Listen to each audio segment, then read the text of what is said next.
جب قیامت کی تمام چھوٹی اور بڑی نشانیاں پوری ہو جائے گی تو قیامت قائم ہونا شروع ہو جائے گی۔ قیامت کی شروعات سور پھونکنے سے ہوگی۔ سور ایک سینگ ہے جس میں پھونک ماری جائے گی۔ سور پھونکنے والے فرشتے حضرت اسرافیل علیہ السلام ہیں، اور حضرت اسرافیل علیہ السلام جب سے پیدا ہوئے ہیں اللہ تبارک و تعالیٰ کے حکم سے سور اپنے منہ پہ رکھے ہوئے ہیں، اور جس دن خالق کائنات کی طرف سے سور پھونکنے کا حکم ہوگا اس دن ہر جان موت کی مال جان چھپ چکی ہوگی، چاہے وہ پرندے چرندے کیڑے مکوڑے حیوانات جنات فرشتے انسان، اس کے علاوہ آسمان پھٹ کر پگھلے ہوئے تانبے کی طرح سرخ ہو جائے گا۔ سورج اور چاند دونوں بے نور ہو کر اکٹھے کر دیے جائیں گے اور ستارے بے نور ہو کر بکھر جائیں گے۔ زمین اللہ تعالیٰ کے خوف سے بری طرح ہچکولے کھانے لگے گی، پہاڑ اس طرح ریزہ ریزہ کر دیے جائیں گے بکھرے ہوئے گردے غفار معلوم ہوں گے۔ دریاؤں اور سمندروں کا پانی آگ سے بھڑک اٹھے گا، اور جو کچھ بھی اس دنیا میں جان کی طرح سے باقی ہوگی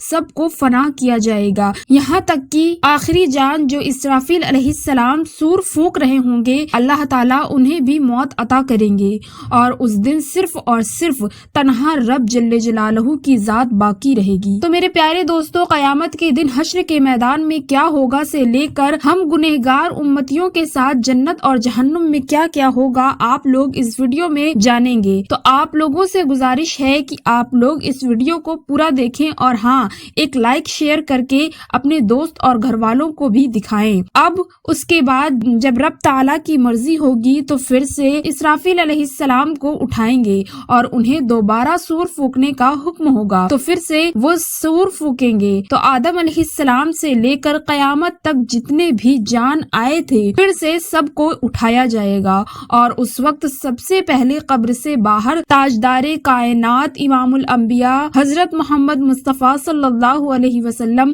تشریف لائیں گے۔ اس کے بعد حضرت موسیٰ علیہ السلام اپنی قبر سے اٹھ کر کھڑے ہوں گے، پھر باقی لوگ بھی اپنی قبروں سے باہر نکلنا شروع ہو جائیں گے، اور وہ سب حشر کے میدان میں لائے جائیں گے، اور وہاں سب مرد اور عورت ننگے بدن اور ننگے پاؤں کے ساتھ ہوں گے، لیکن خوف اور دہشت کی وجہ سے کسی کو کسی دوسرے کی طرف دیکھنے کا ہوش بھی نہیں ہوگا، کیونکہ محشر کے میدان میں سورج 10 گنا زیادہ تیز ہوگا، اور ہر آدمی کو یوں محسوس ہوگا کہ سورج زمین سے کچھ گز کے فاصلے پر ہے۔ دھوپ کی سختی کی وجہ سے لوگ پسینے میں ڈوبے ہوئے ہوں گے، اور اس دن 7 قسم کے آدمیوں کو عرش کا سایہ نصیب ہوگا۔ نبی پاک صلی اللہ علیہ وسلم نے ارشاد فرمایا کہ دھوپ اور پیاس کی وجہ سے لوگ تڑپ رہے ہوں گے، کوئی کسی کا حال پوچھنے والا نہ ہوگا۔ اس حالت میں کئی ہزار سال گزر جائیں گے، پھر آخر لوگ پریشان ہو کر آپس میں مشورہ کر کے حضرت آدم علیہ السلام کی خدمت میں پیش ہوں گے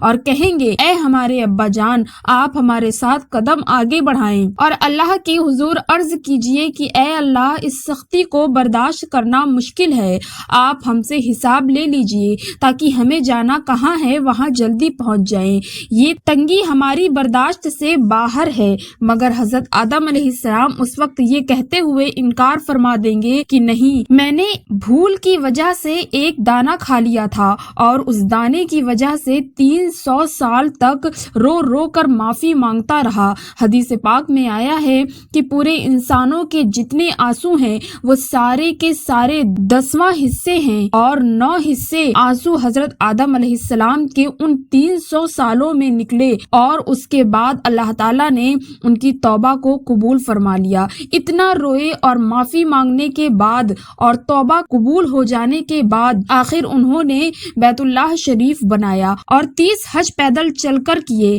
مگر قیامت کے دن پھر بھی فرمائیں گے نہیں، مجھے اللہ رب العزت کے سامنے جانے میں شرمندگی محسوس ہو رہی ہے۔ غور کیجئے کہ حضرت آدم علیہ السلام کی توبہ کی قبولیت کا بھی فیصلہ آ چکا ہے، لیکن بندہ اپنے کیے پر پچھتاتا ہے۔ جب قیامت کے دن ہمارے جد امجد کا یہ حال ہوگا تو ہم لوگ جب اپنے گناہوں کو لے کر جائیں گے اور بغیر توبہ کے مر جائیں گے تو ہمارے لیے قیامت کے دن اللہ رب العزت کے سامنے کھڑا ہونا کتنا مشکل ہوگا۔ اس کے بعد حضرت آدم علیہ السلام تمام انسانوں کو کہیں گے کہ آپ لوگ حضرت نوح علیہ السلام کے پاس چلے جائیں، لہٰذا ساری مخلوق حضرت نوح علیہ السلام کی تلاش میں لگ جائیں گے۔ جب نوح علیہ السلام ملیں گے تو مخلوق عرض کرے گی، اے آدم ثانی، آپ ہمارے لیے اللہ کے حضور میں سفارش کر دیجئے اور ہمیں اللہ کے سامنے پیش کر دیجئے۔ حضرت نوح علیہ السلام ان کو فرمائیں گے کہ نہیں، میں نے اپنے بیٹے کے لیے دعا کر دی تھی اور اللہ تعالیٰ نے فرمایا تھا، اے نوح، ایسی دعا نہ کیجئے کہ کہیں آپ کو نبوت کے مرتبے سے اتار نہ دیا جائے، اس لیے مجھے تو اس فرمان سے ڈر لگتا ہے کہ میں وہاں دعا ہی کیوں کر بیٹھا تھا، میں نے اللہ تعالیٰ کے حضور فوراً معافی مانگی تھی، لہٰذا میں اللہ تعالیٰ کے حضور پیش نہیں ہو سکتا۔ اتنا رونے کے باوجود قیامت کے دن اللہ رب العزت کے سامنے جانے سے جب ان کو اتنا ڈر لگے گا تو سوچنا چاہیے کہ ہم تو اپنے گناہوں پر روتے بھی نہیں، بلکہ جب گناہ کرتے ہیں تو خوشی خوشی دوسروں کو بتاتے ہیں کہ میں نے فلاں گناہ کیا ہے، تو پھر ہم سب قیامت کے دن اللہ کے حضور کیسے پیش ہوں گے؟ پھر حضرت نوح علیہ السلام سب انسانوں کو فرمائیں گے کہ آپ حضرت ابراہیم علیہ السلام کے پاس چلے جائیں۔ پھر ساری انسانیت ابراہیم علیہ السلام کو ڈھونڈ کر ان سے عرض کرے گی، اے اللہ کے خلیل، آپ ہمیں اللہ رب العزت کے حضور پیش کر دیجئے۔ لیکن وہ فرمائیں گے کہ نہیں، آج مجھے اللہ رب العزت کے پاس جاتے ہوئے گھبراہٹ ہو رہی ہے، کیونکہ میری زندگی میں 3 باتیں ایسی تھی جو مصلحت کے بنا پر تو ہوئی لیکن خلاف واقع تھی، آج مجھے ان تینوں باتوں پر شرمندگی ہے۔ پھر حضرت ابراہیم علیہ السلام فرمائیں گی کہ آپ سب لوگ موسیٰ علیہ السلام کے پاس چلے جائیں، وہ آپ شفاعت کریں گے۔ چنانچہ ساری انسانیت حضرت موسیٰ علیہ السلام کے پاس آئے گی اور کہیں گی، اے کلیم اللہ، آپ ہماری شفاعت فرما دیجئے۔ مگر حضرت موسیٰ علیہ السلام فرمائیں گے کہ نہیں، میں آپ کی شفاعت نہیں کر سکتا، کیونکہ ایک بار ایسا ہوا تھا کہ میرے مخالفوں نے ایک آدمی میری اتباع کرنے والوں سے جھگڑ رہا تھا اور میں نے نصیحت کے خاطر اس کو ایک مکہ مارا تھا تاکہ اسے سمجھ آ جائے، لیکن اس کو وہ مکہ ایسا لگا کہ وہ مر گیا، اور میں نے اللہ تعالیٰ سے معافی کا اعلان بھی فرما دیا، لیکن پھر بھی وہ میرا مکہ لگنے کی وجہ سے مرا، اس لیے مجھے اس بات کی وجہ سے اللہ تعالیٰ کے سامنے جاتے ہوئے شرم محسوس ہو رہی ہے۔ پھر حضرت موسیٰ علیہ السلام ساری انسانیت کو فرمائیں گے کہ آپ عیسیٰ علیہ السلام کے پاس چلے جائیں۔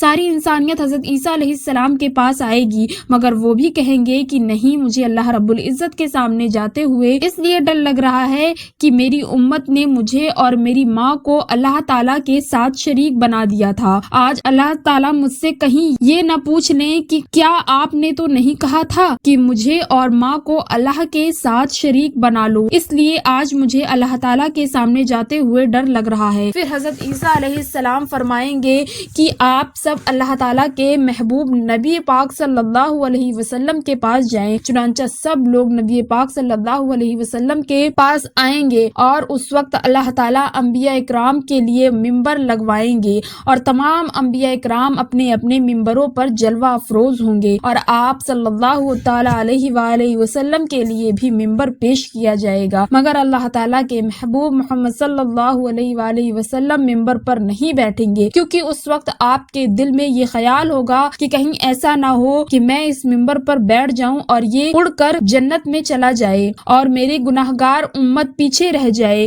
تو آپ صلی اللہ تعالیٰ علیہ وسلم سے پوچھا جائے گا، اے میرے محبوب، آپ ممبر پر کیوں نہیں بیٹھ رہے ہیں؟ تو آپ عرض کریں گے کہ اے اللہ، میرے امت کے گناہگاروں کا تو ابھی فیصلہ بھی نہیں ہوا، میں اس ممبر پر کیسے بیٹھوں؟ پھر اللہ تعالیٰ آپ پر ایک خاص تجلی فرمائیں گے۔ آپ صلی اللہ تعالیٰ علیہ وسلم نے ارشاد فرمایا کہ اس تجلی فرمانے پر اللہ تعالیٰ مجھے مقام محمود عطا فرما دیں گے، میں وہاں جا کر ایک سجدہ کروں گا اور سجدے میں اللہ تعالیٰ کی تعریفیں کروں گا جو نہ پہلے کسی نے ایسی کی اور نہ بعد میں کوئی کرے گا، رونے کی حالت میں سجدہ کروں گا، اللہ رب العزت میرے سجدے کو قبول فرمائیں گے اور مجھ سے پوچھیں گے، اے میرے پیارے محبوب، آپ کیا چاہتے ہیں؟ میں عرض کروں گا، اے اللہ، آپ اپنے بندوں کا حساب لے لیجئے۔ اللہ تعالیٰ فرمائیں گے، اچھا، آپ لوگوں کو حساب کے لیے پیش کرو۔ حدیث پاک میں آیا ہے کہ جب حضرت عمر آگے بڑھیں گے، اللہ تعالیٰ فرمائیں گے، اے عمر، تجھ پر سلامتی ہو۔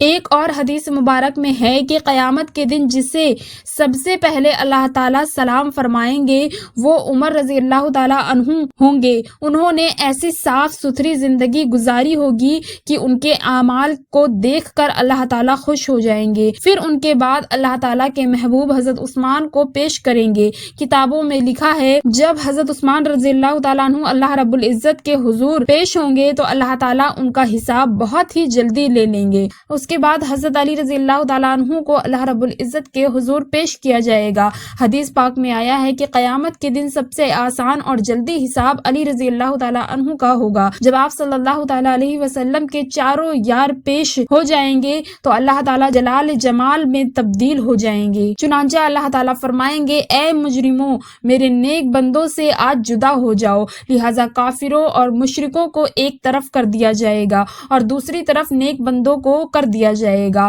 اس کے بعد سارے عمل و اعمال کے حساب کتاب ہونے کے بعد اللہ تعالیٰ فرمائیں گے کہ جہنم کے اوپر بنی ہوئی پل صراط سے گزر کر یہ نیک لوگ جنت میں چلے جائیں۔ چنانچہ جب مومن بندے پل صراط کے اوپر سے گزرنے لگیں گے تو کچھ ایمان والے ایسے بندے ہوں گے جو بجلی کی تیزی سے گزر جائیں گے، کچھ ہوا کی تیزی سے، کچھ گھوڑے کی تیزی کی رفتار کے ساتھ، کچھ بھاگتے ہوئے آدمی کی رفتار کے ساتھ، کچھ چلتے ہوئے آدمی کی رفتار کے ساتھ اور کچھ رینگتے ہوئے آدمی کی رفتار کے ساتھ گزر جائیں گے۔ جو لوگ بھی پل صراط سے آگے گزر جائیں گے اللہ تعالیٰ ان کو جنت عطا فرما دیں گے۔ پل صراط کے اوپر سے ہر ایک کو گزرنا پڑے گا۔ جب پل صراط سے آگے چلے جائیں گے تو اللہ کے محبوب محمد صلی اللہ تعالیٰ علیہ وسلم یہ سمجھیں گے کہ میری امت کے سارے لوگ میرے ساتھ آ گئے ہیں اور جہنم سے پار ہو چکے ہیں، لہٰذا آپ ان سب لوگوں کو لے کر جنت میں تشریف لے جائیں گے، یہاں تک کہ جنت میں رہتے ہوئے بہت عرصہ گزر جائے گا، لیکن جو مسلمان پل صراط سے گزرتے ہوئے جہنم میں گر گئے انہیں عذاب ہوگا۔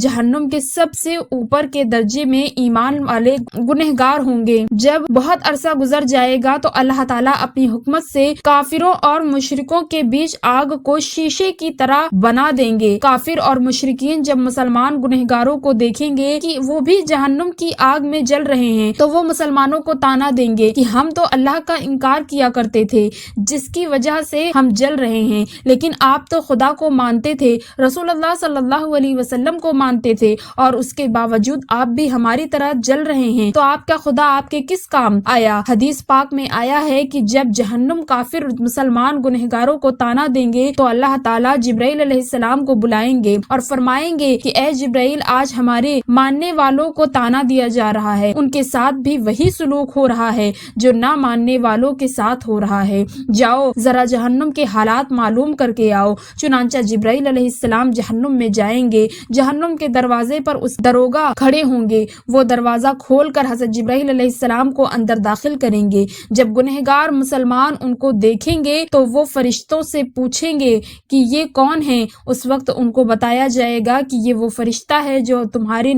نبی پاک صلی اللہ علیہ وسلم کے پاس وحی لے کر جاتے تھے۔ جب ان کے پاس نبی رحمت صلی اللہ علیہ وسلم کا ذکر کیا جائے گا تو اس وقت گنہگار لوگوں کو آپ صلی اللہ علیہ وسلم کی یاد آئے گی اور وہ کہیں گے واہ محمد واہ۔ جہنمی لوگ ان الفاظ میں جبرائیل علیہ السلام کو رو کر کہیں گے کہ اے جبرائیل آپ صلی اللہ علیہ وسلم کے پاس اللہ کا پیغام لے کر جاتے تھے، آج ہم گنہگاروں کا پیغام بھی ہمارے سردار صلی اللہ علیہ وسلم کو پہنچا دینا کہ آقا آپ تو ہمیں بھول ہی گئے ہیں، ہم جہنم کی آگ میں جل رہے ہیں اور آپ صلی اللہ علیہ وسلم جنت کے اندر ہیں۔ جبرائیل علیہ السلام ان کے ساتھ وعدہ کریں گے کہ میں آپ کا پیغام اللہ تعالیٰ کے محبوب صلی اللہ علیہ وسلم کو ضرور پہنچاؤں گا۔ چنانچہ جب جبرائیل علیہ السلام جہنم سے باہر آئیں گے تو اللہ رب العزت فرمائیں گے جبرائیل علیہ السلام آپ نے میرے محبوب کے گنہگار